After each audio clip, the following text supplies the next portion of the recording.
Hello friends, welcome to my channel competition well. जैसा कि हम आपके लिए बहुत ही स्पेशल गेस्ट जिनका नाम विपिन कुमार यादव है, उनको हम बुला कर लाए। उन्होंने बहुत अपना प्रीशियस टाइम निकालकर हमारे चैनल पर आए हैं। तो वेलकम टू सर। धन्यवाद। तो सर, आप हमारे चैनल पर पहले अपना थोड़ा सा इंट्रोडक्शन दे दीजिए ताकि हमारे व्यूअर्स को पता चले कि आप क्या कर रहे हैं और कहाँ से हैं सर।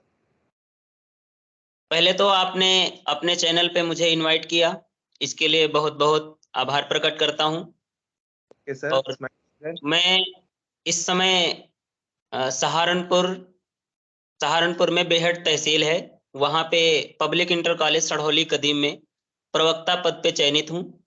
जी। और दिल्ली विश्वविद्यालय से इस समय हमारी पीएचडी चल रही है और उस कार्य में रत हूं। तो जी सर, जैसा कि आपने पीएचडी डीयू से मतलब आपने किया होगा, तो कैसे किया है? मतलब किस जी। पीएचडी करने के लिए आपने उसके पहले क्या किया है? पहले तो मेरा लखनऊ यूनिवर्सिटी से यूजी पीजी था और एमए के दौरान में ही हमारा जेआरएफ हो गया था जी। फोर्थ सेमेस्टर में। तो डीयू की प्रक्रिया ये है पीएचडी एडमिशन के लिए, जी। एक तो नॉन नेट, दूसरी है एग्जेम्प्टेड। जी। तो नॉन नेट की प्रक्रिया ये है कि वहां पे आप एंट्रेंस एग्जाम दे करके और उसमें आप 55%, 50% कुछ मानक है कैटेगरी के अनुसार, उतने आप नंबर लाएंगे। उसके बाद में आप जो हैं उसमें वहाँ के साक्षात्कार में आप शामिल होंगे। जी। दूसरी तरह से एक एग्जेम्प्टेड के जो लोग होते हैं, जैसे हमारा जेआरएफ था, नेट है जिनका, वो लोग एग्जेम्प्टेड कैटेगरी में आते हैं। तो एग्जेम्प्टेड कैटेगरी वाले और नॉन नेट वाले जो एंट्रेंस क्वालिफाई करके आते हैं, जी। उन दोनों लोगों का वहीं पे साक्षात्कार साथ में ही होता है। जी, टेस्ट होता है मतलब। जी, वहां पे वाइवा होता है। उस वाइवा में आप अपना विषय लेकर के जाएंगे और उसी विषय से संबंधित प्रश्न पूछते हैं जो एक्सपर्ट वहां पे बैठे होते हैं विषय के। उसी के साथ में आप जो है, जहां से यूजी पीजी है आपका, खासकर पीजी में जो सब्जेक्ट है आपका और जहां से जिस यूनिवर्सिटी से आपने पीजी किया है, तो उसके विषय में आपसे पूछ लेंगे। तो ये प्रक्रिया है एडमिशन की। तो सर, जैसे कि दिल्ली यूनिवर्सिटी में अगर हमें पीएचडी करनी है, तो सर अगर जेआरएफ आपका क्लियर है तो आपका जी डायरेक्ट वाइवा के इंटरव्यू के थ्रू फिर हमारा हो जाएगा सिलेक्शन।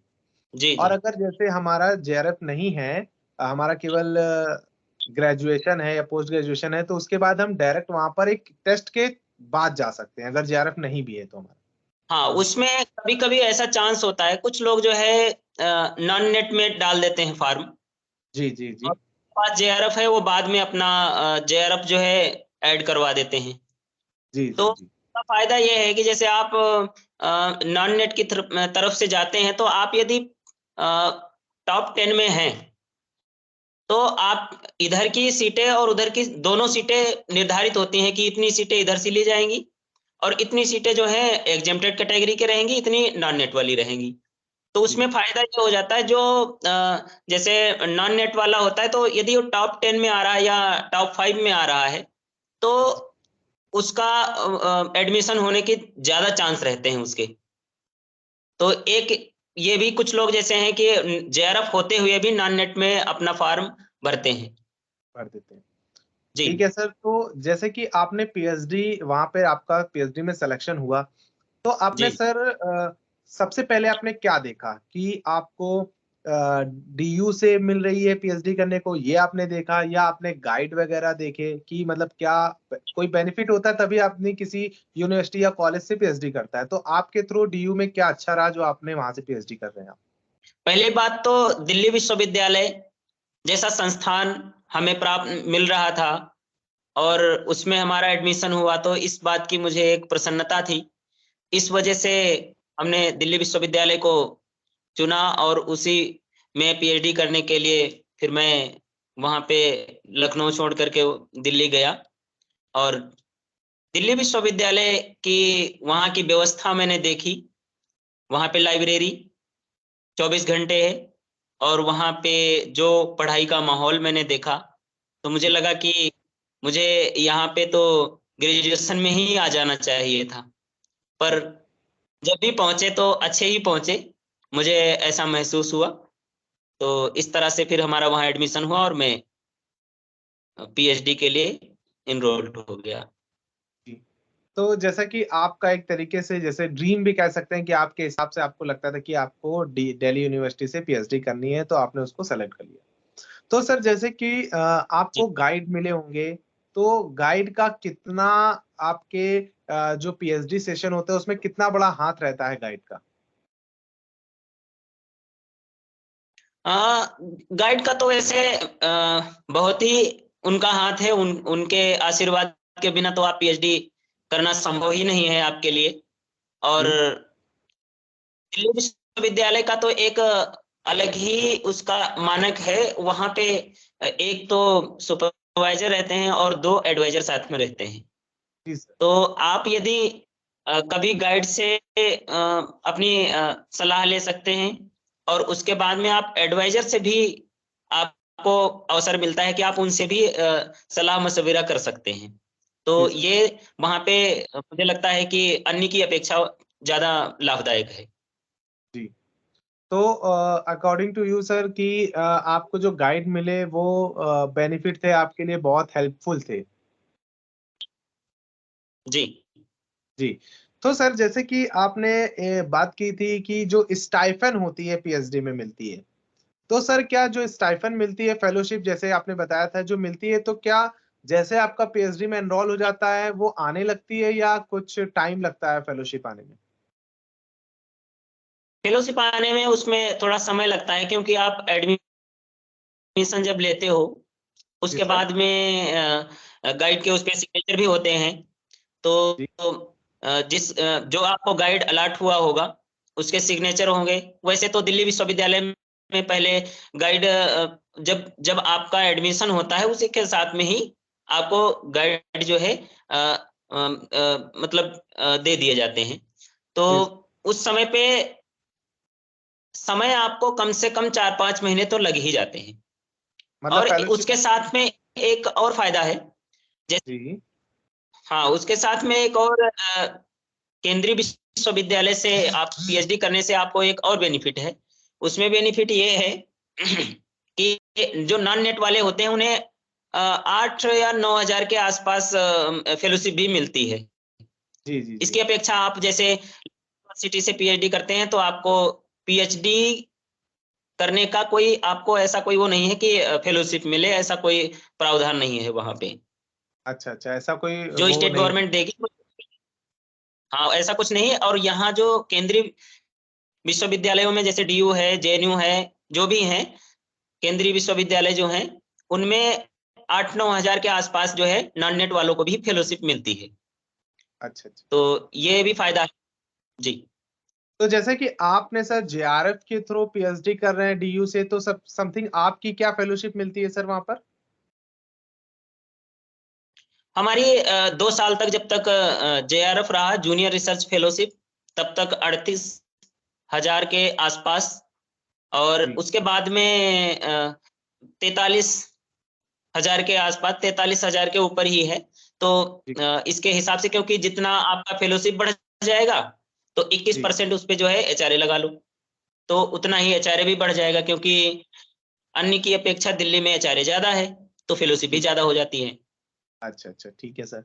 तो मतलब कि जो नॉन जी मतलब जो नॉन नेट से आएंगे उनको ही फेलोशिप मिलती है, बट वो कम मिलती है।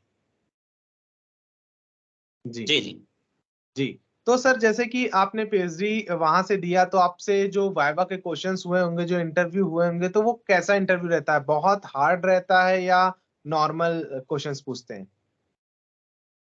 बहुत हार्ड नहीं रहता है। जो आप सिनॉप्सिस बना के ले जाते हो जिस विषय पे, जी। उसी विषय से प्रश्न होते हैं।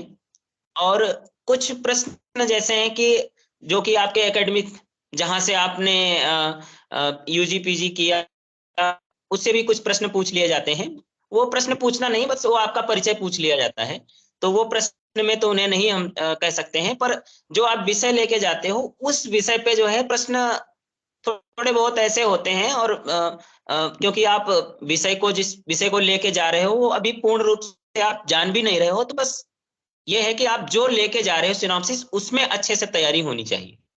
जी, तो मतलब अगर हमें डीयू में डीयू से पीएचडी करनी चाहिए, जैसे कि हमारे जितने भी व्यूअर्स हमारी इस वीडियो को देखेंगे सर, और वो बहुत से बच्चे ऐसे होंगे जो पीएचडी करना चाहते होंगे, जिनके पास नेट नहीं जी होगा, या जी। जिनके पास नेट होगा तो वो कहीं पीएचडी अभी अप्लाई नहीं कर पाए होंगे। तो सर वो डीयू यूनिवर्सिटी से क्यों पीएचडी करें, तो उसके लिए आप सर कुछ टिप्स दे दीजिए। डीयू का सबसे पहले तो डीयू के कम से कम 100 कॉलेज के आसपास उसके खुद के कॉलेज हैं। और जी सर। डीयू का जो कैंपस है वो सबसे बड़ा कैंपस है, साउथ कैंपस, नॉर्थ कैंपस। और जो आपके लिए जो गाइड अलाट होते हैं वो कॉलेजेस के भी होते हैं, और उन कॉलेजेस में वैकेंसी निकलती है। जी। तो जाहिर सी बात है कि जब डीयू में अधिक से अधिक कॉलेज है तो अधिक से अधिक वैकेंसी आएगी।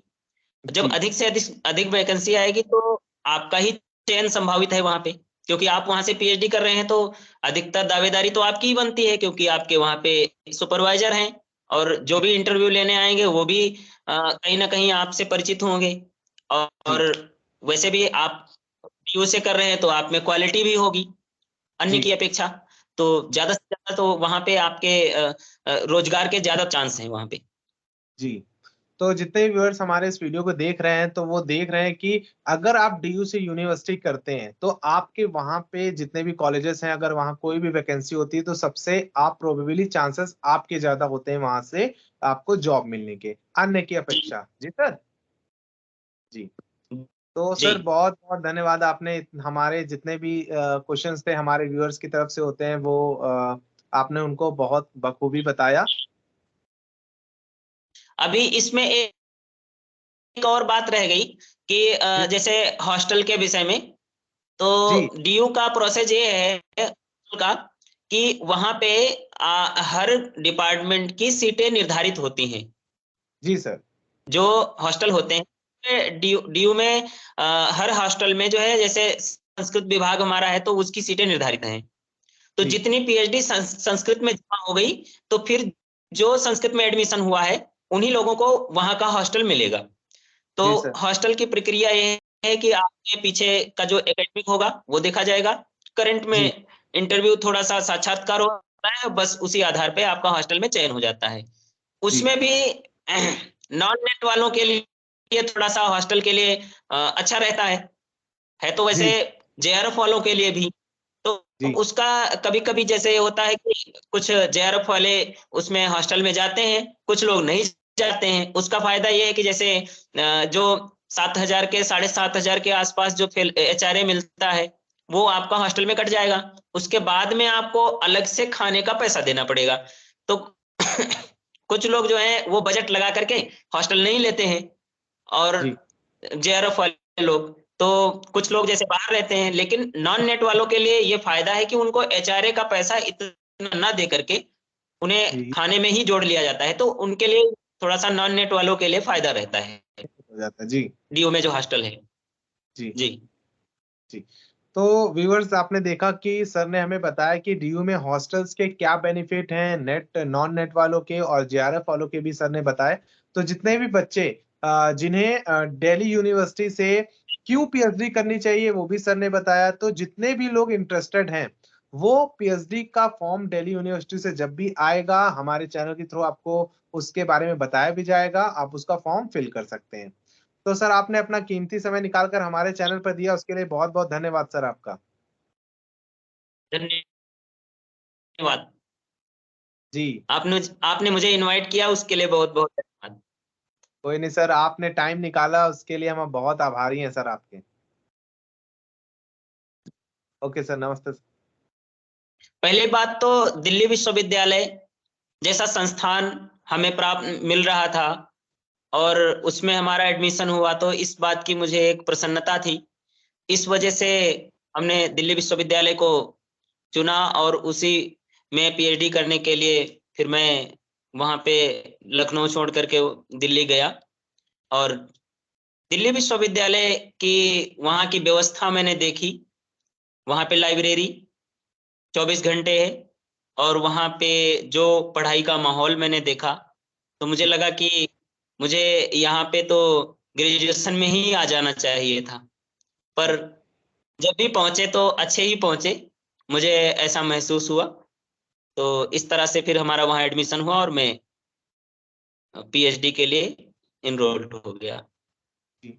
तो जैसा कि आपका एक तरीके से जैसे ड्रीम भी कह सकते हैं कि आपके हिसाब से आपको लगता था कि आपको दिल्ली यूनिवर्सिटी से पीएचडी करनी है, तो आपने उसको सेलेक्ट कर लिया। तो सर जैसे कि आपको गाइड मिले होंगे, तो गाइड का कितना आपके जो पीएचडी सेशन होते हैं उसमें कितना बड़ा हाथ रहता है गाइड का? गाइड का तो वैसे बहुत ही उनका हाथ है। उनके आशीर्वाद के बिना तो आप पीएचडी करना संभव ही नहीं है आपके लिए। और दिल्ली विश्वविद्यालय का तो एक अलग ही उसका मानक है। वहां पे एक तो सुपरवाइजर रहते हैं और 2 एडवाइजर साथ में रहते हैं। जी सर। तो आप यदि कभी गाइड से अपनी सलाह ले सकते हैं और उसके बाद में आप एडवाइजर से भी आपको अवसर मिलता है कि आप उनसे भी सलाह मशविरा कर सकते हैं। तो जी सर। ये वहाँ पे मुझे लगता है कि अन्य की अपेक्षा ज्यादा लाभदायक है। जी। तो अकॉर्डिंग टू यू सर कि आपको जो गाइड मिले वो बेनिफिट थे आपके लिए, बहुत हेल्पफुल थे। जी जी। तो सर जैसे कि आपने बात की थी कि जो स्टाइफन होती है पीएचडी में मिलती है, तो सर क्या जो स्टाइफन मिलती है फेलोशिप जैसे आपने बताया था जो मिलती है, तो क्या जैसे आपका पीएचडी में एनरोल हो जाता है वो आने लगती है या कुछ टाइम लगता है फेलोशिप आने में? फेलोशिप आने में उसमें थोड़ा समय लगता है, क्योंकि आप एडमिशन जब लेते हो जी उसके सर। बाद में गाइड के उस पे सिग्नेचर भी होते हैं। तो जी। जो आपको गाइड अलॉट हुआ होगा उसके सिग्नेचर होंगे। वैसे तो दिल्ली विश्वविद्यालय में पहले गाइड जब जब आपका एडमिशन होता है उसी के साथ में ही आपको गाइड जो है मतलब दे दिए जाते हैं। तो जी। उस समय आपको कम से कम 4-5 महीने तो लग ही जाते हैं। मतलब और फेलोशिप। उसके साथ में एक और फायदा है। जैसे जी। हाँ, उसके साथ में एक और केंद्रीय विश्वविद्यालय से आप पीएचडी करने से आपको एक और बेनिफिट है। उसमें बेनिफिट ये है कि जो नॉन नेट वाले होते हैं उन्हें 8 या 9 हजार के आसपास फेलोशिप भी मिलती है। जी। जी। जी। इसकी अपेक्षा आप जैसे यूनिवर्सिटी से पीएचडी करते हैं तो आपको पीएचडी करने का कोई आपको ऐसा कोई वो नहीं है कि फेलोशिप मिले, ऐसा कोई प्रावधान नहीं है वहां पे अच्छा अच्छा, ऐसा कोई जो वो स्टेट नहीं है। गवर्नमेंट देगी। हाँ, ऐसा कुछ नहीं है। और यहाँ जो केंद्रीय विश्वविद्यालयों में जैसे डीयू है, जेएनयू है, जो भी हैं केंद्रीय विश्वविद्यालय जो हैं, उनमें 8-9 हजार के आसपास जो है नॉन नेट वालों को भी फेलोशिप मिलती है। अच्छा अच्छा। तो ये भी फायदा है। जी। तो जैसे कि आपने सर जेआरएफ के थ्रू पीएचडी कर रहे हैं डीयू से, तो सब समथिंग आपकी क्या फेलोशिप मिलती है सर वहां पर? हमारी 2 साल तक जब तक जेआरएफ रहा, जूनियर रिसर्च फेलोशिप, तब तक 38 हजार के आसपास। और जी। उसके बाद में 43 हजार के आसपास, 43 हजार के ऊपर ही है। तो जी। इसके हिसाब से, क्योंकि जितना आपका फेलोशिप बढ़ जाएगा तो जी। 21% उस पे जो है एचआरए लगा लो, तो उतना ही एचआरए भी बढ़ जाएगा, क्योंकि अन्य की अपेक्षा दिल्ली में एचआरए ज्यादा है तो फेलोशिप भी जी। ज्यादा हो जाती है। अच्छा अच्छा, ठीक है सर। तो मतलब कि जो नॉन जी मतलब जो नॉन नेट से आएंगे उनको ही फेलोशिप मिलती है, बट वो कम मिलती है। जी। जी जी। जी। तो सर जैसे कि आपने पीएचडी वहां से दिया, तो आपसे जो वाइवा के क्वेश्चंस हुए होंगे, जो इंटरव्यू हुए होंगे, तो वो कैसा इंटरव्यू रहता है? बहुत हार्ड रहता है या नॉर्मल क्वेश्चंस पूछते हैं? बहुत हार्ड नहीं रहता है। जो आप सिनॉप्सिस बना के ले जाते हो जिस विषय पे, उसी विषय से प्रश्न होते हैं। और कुछ प्रश्न जैसे हैं कि जो कि आपके एकेडमिक, जहां से आपने यूजी पीजी किया, उससे भी कुछ प्रश्न पूछ लिए जाते हैं। वो प्रश्न पूछना नहीं, बस वो आपका परिचय पूछ लिया जाता है। तो वो प्रश्न में तो उन्हें नहीं हम कह सकते हैं, पर जो आप विषय लेके जाते हो उस विषय पे जो है प्रश्न थोड़े बहुत ऐसे होते हैं। और क्योंकि आप विषय को, जिस विषय को लेके जा रहे हो वो अभी पूर्ण रूप से आप जान भी नहीं रहे हो, तो बस ये है कि आप जो लेके जा रहे हो सिनॉप्सिस, उसमें अच्छे से तैयारी होनी चाहिए। जी, तो मतलब अगर हमें डीयू में डीयू से पीएचडी करनी चाहिए, जैसे कि हमारे जितने भी व्यूअर्स हमारी इस वीडियो को देखेंगे सर, और वो बहुत से बच्चे ऐसे होंगे जो पीएचडी करना चाहते होंगे, जिनके पास नेट नहीं जी होगा, या जिनके पास नेट होगा तो वो कहीं पीएचडी अभी अप्लाई नहीं कर पाए होंगे। तो सर वो डीयू यूनिवर्सिटी से क्यों पीएचडी करें, तो उसके लिए आप सर कुछ टिप्स दे दीजिए। डीयू का सबसे पहले तो डीयू के कम से कम 100 कॉलेज के आसपास उसके खुद के कॉलेज हैं। और जी सर। डीयू का जो कैंपस है वो सबसे बड़ा कैंपस है, साउथ कैंपस, नॉर्थ कैंपस। और जो आपके लिए जो गाइड अलॉट होते हैं वो कॉलेजेस के भी होते हैं, और उन कॉलेजेस में वैकेंसी निकलती है। जी तो जाहिर सी बात है कि जब डीयू में अधिक से अधिक कॉलेज हैं तो अधिक से अधिक वैकेंसी आएगी। जब जी अधिक से अधिक वैकेंसी आएगी तो आपका ही चयन संभावित है वहां पे, क्योंकि आप वहां से पीएचडी कर रहे हैं। तो अधिकतर दावेदारी तो आपकी ही बनती है, क्योंकि आपके वहां पे सुपरवाइजर हैं, और जो जी भी इंटरव्यू लेने आएंगे वो भी कहीं ना कहीं आपसे परिचित होंगे। जी और वैसे भी आप डीयू से कर रहे हैं तो आप में क्वालिटी भी होगी अन्य जी की अपेक्षा। तो ज्यादा से ज्यादा तो वहां पे आपके रोजगार के ज्यादा चांस हैं वहां पे। जी।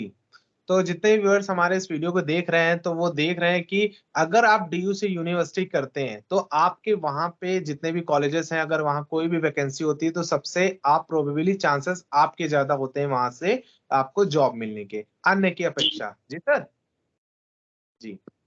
तो जी। सर बहुत बहुत धन्यवाद, आपने हमारे जितने भी क्वेश्चंस थे हमारे व्यूअर्स की तरफ से होते हैं वो आपने उनको बहुत बखूबी बताया।